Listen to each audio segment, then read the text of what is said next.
New York, un soir de février 2020. Nouvelle ovation pour les danseurs d'Hervé Kouby à l'occasion de leur 14e tournée outre-Atlantique. Une consécration pour la compagnie qui souffle cette année ses 20 bougies. 20 ans.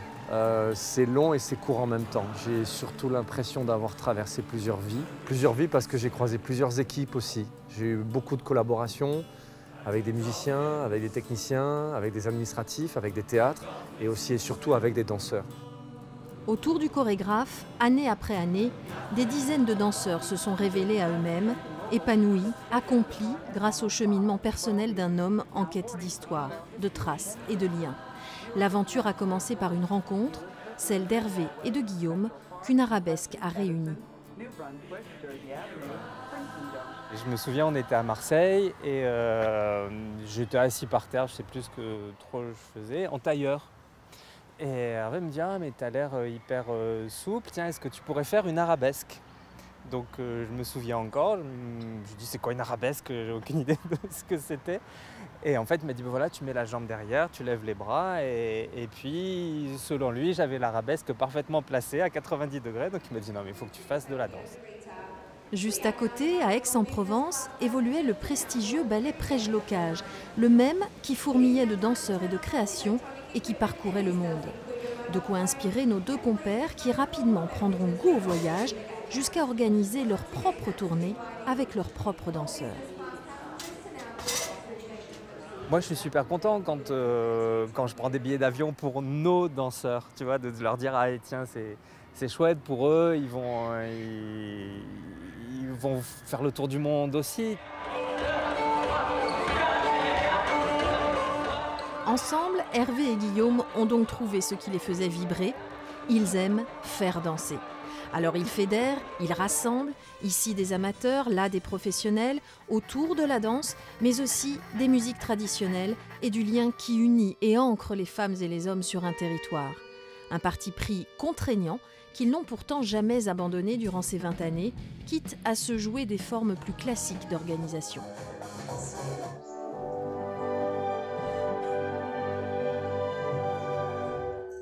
L'idée de chœur dansant, c'est quelque chose qui m'a tout de suite ému et j'avais envie de mettre ça en œuvre sur scène. Mais comment on y arrive? On y arrive tout simplement parce que je n'ai pas ne serait-ce que 3 personnes dans les bureaux. J'en ai qu'une seule, c'est Guillaume. Je me souviens encore, au début, j'étais en train de coller les enveloppes et 30 secondes après, j'étais sur le plateau. À un moment, on s'est dit, ça ne peut plus durer comme ça. Et à un moment, il y a une place qu'il faut prendre, une structure, une structuration, avoir encore plus. Moi, j'ai rencontré Hervé et Guillaume en 2006. Et puis depuis 2006, on collabore ensemble, quoi. Forcément, on sait que s'il y a 20 danseurs, le spectacle, on ne va pas le vendre 3 fois le prix que s'il y a 7 danseurs. Voilà. Donc forcément, ça veut dire qu'il faut faire des économies d'échelle ailleurs. Et ça veut dire qu'il faut être polyvalent dans la compagnie. Moi, je suis là pour la technique et Guillaume, il est là pour l'administratif. Mais moi, si je ne donne pas un coup de main à Guillaume, lui, il a tout à faire. Donc moi, je suis obligé de sortir un peu des sentiers battus de la technique pour faire... voilà, c'est pas très courant dans nos métiers, mais aussi, moi, ça m'intéresse. Voilà. Dans la compagnie Kouby, priorité est donc donnée à cette matière à danser. Le reste suit, grâce aux petites mains, mais aussi au réseau que le chorégraphe a tissé autour de lui et à travers le monde. Par le biais de masterclass, d'ateliers, d'invitations à danser, depuis 20 ans, Hervé Kouby transmet sa passion aux 4 coins du globe.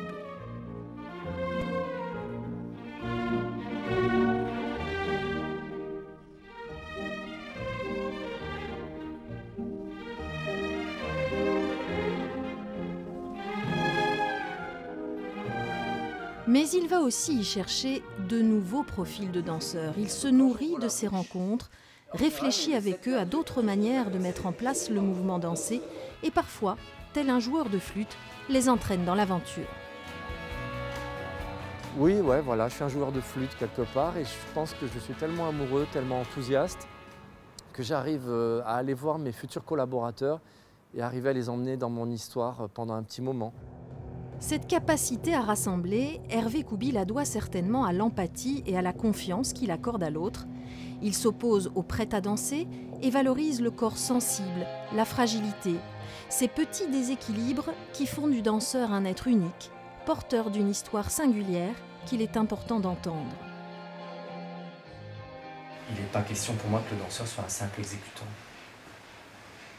mais vraiment soit quelqu'un qui soit propriétaire finalement de sa propre trace, de ce qu'il est en train de faire, en fait, de ce qu'il est en train de créer et de ce qu'il est en train de construire dans la relation à l'autre. C'est pour ça qu'ils nous disent, allez, vous faites ce que vous voulez, et après il choisit au fur et à mesure ce qu'il veut. Il ne faut jamais dire, ok, je suis là, j'ai trouvé, c'est la solution. Non, il n'y a pas de solution.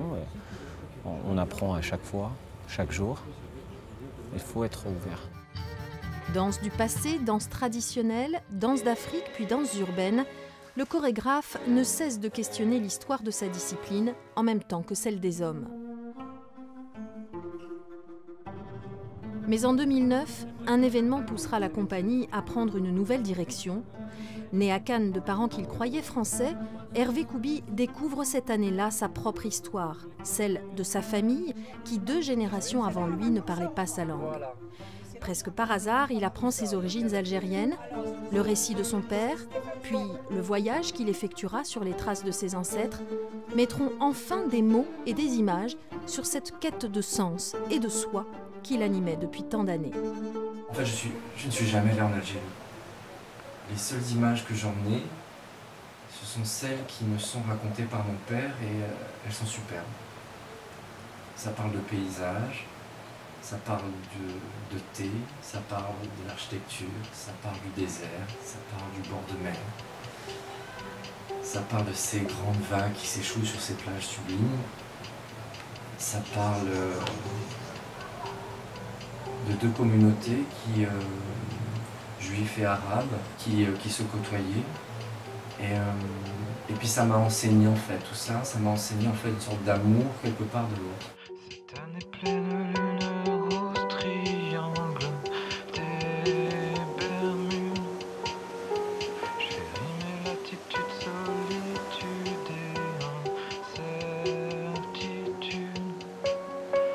Entre 2 surprises parties, tu m'assures. Et à gauche, il y a 2 fenêtres, à gauche de la porte, c'est ça, je suis bien chez toi, maman.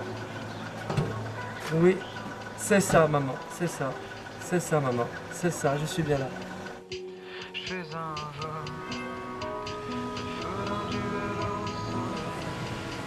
Voilà. Maman, tu croiras pas.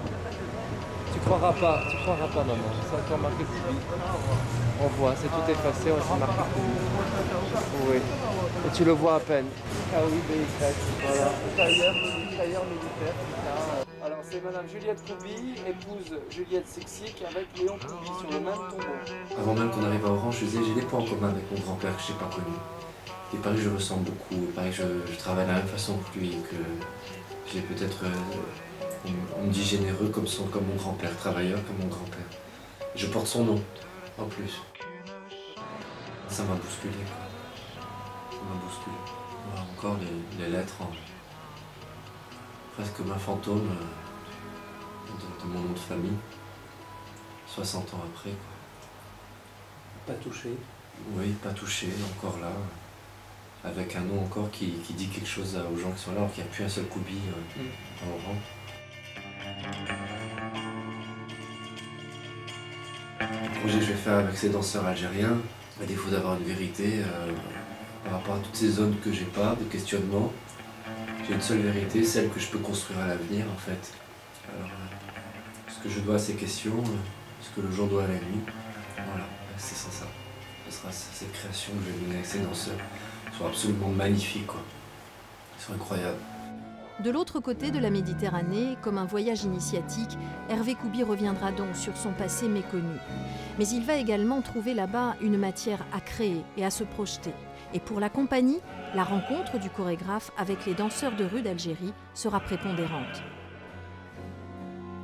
Il y a eu un mariage de ce qui c'est avec notre canot et c'est lui qui a eu cette idée-là. De la rue à la scène, grâce au potentiel artistique qu'Hervé Koubi a décelé en eux, ces athlètes sont devenus danseurs, en puisant au fond d'eux-mêmes et en repoussant leurs limites. Avec passion, le lapidaire a bien exercé son art, il a taillé, façonné ses pierres précieuses. Il en a alors révélé tout l'éclat. C'est une force qu'a Hervé, qu'elle soit avec tout le monde, tous les gens qui travaillent avec lui, c'est qu'il est capable d'emmener les gens, peut-être même là, au-delà de ce qu'ils pensaient pouvoir aller.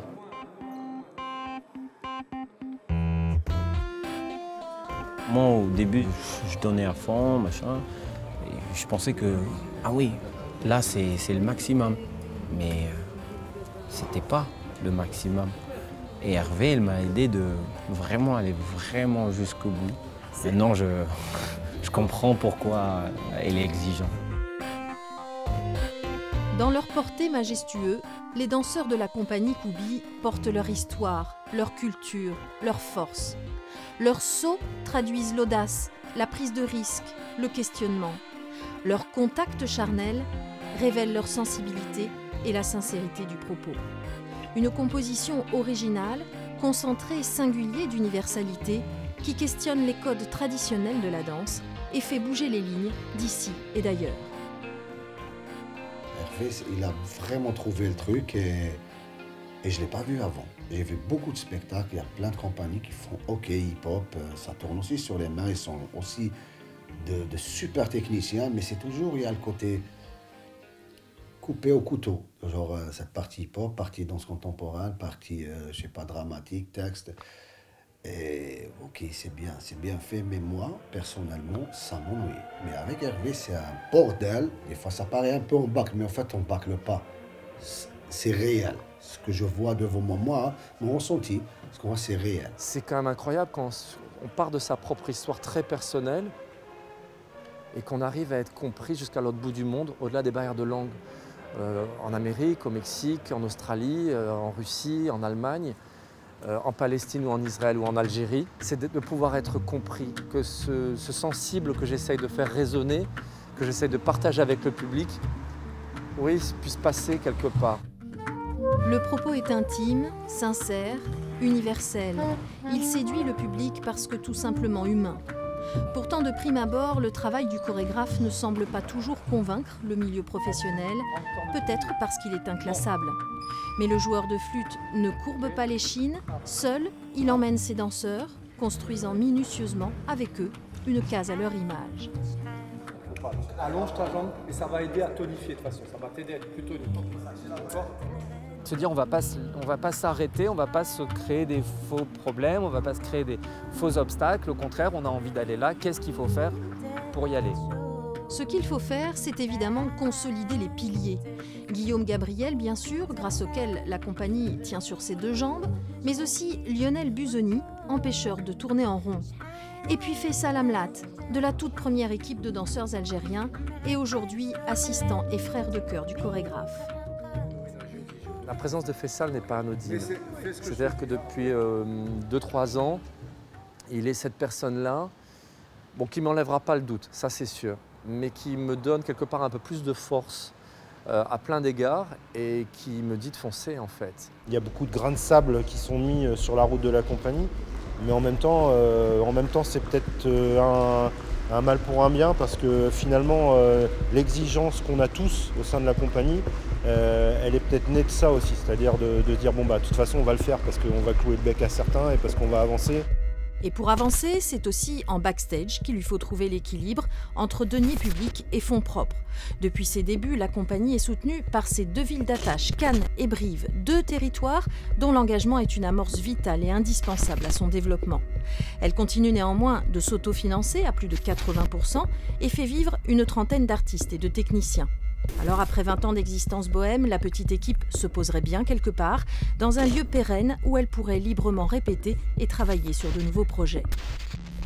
Donc là, les prochaines guerres, c'est ça. Il va falloir que l'on ait un lieu et que l'on trouve les moyens, que j'arrive à convaincre les responsables de théâtre qui eux aussi sont mis à mal. Tout simplement, je trouve peut-être de moins en moins de partenaires parce que aujourd'hui, le contexte économique fait que quand j'arrive avec mes 12 ou 15 danseurs sur scène, c'est compliqué de me donner un coup de main, c'est pas l'envie qui manque à certains. Mais bon voilà, je pense que c'est ce petit combat-là que je dois mener pour arriver à structurer aussi les cadres, à donner les cadres à mes danseurs, à mes projets, pour que je puisse continuer à développer mon travail. Et le chorégraphe est loin d'être à court d'idées. Il continue de s'exprimer sur scène grâce à ses danseurs, mais son expérience, ses rencontres, ainsi que sa formation universitaire dans le domaine de la science et de la médecine, ont suscité en lui l'envie de revenir aux fondamentaux. Il entame donc aujourd'hui, avec de nouveaux partenaires, un travail de recherche sur le corps et les techniques associées.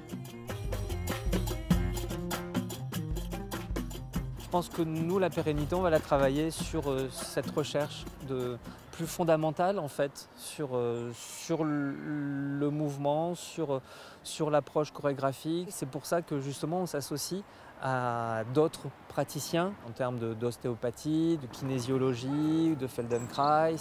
Voilà, Hervé et Fessal vont commencer à travailler justement sur ces notions de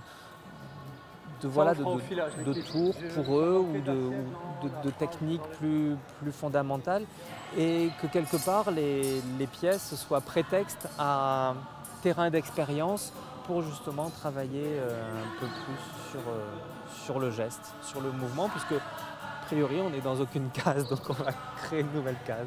Guillaume et moi, on est un peu des warriors. J'ai une bonne amie qui nous appelle les warriors. Parce qu'on est un peu des battants, les combattants un petit peu. Voilà. Et parce que ça me plaît de ne pas faire comme les autres, du coup c'est forcément pas facile de ne pas faire comme peut-être comme beaucoup d'autres. C'est-à-dire que du coup, il faut des fois nager un peu à contre-courant. Et cette chanson-là, je trouve qu'elle me va ravir.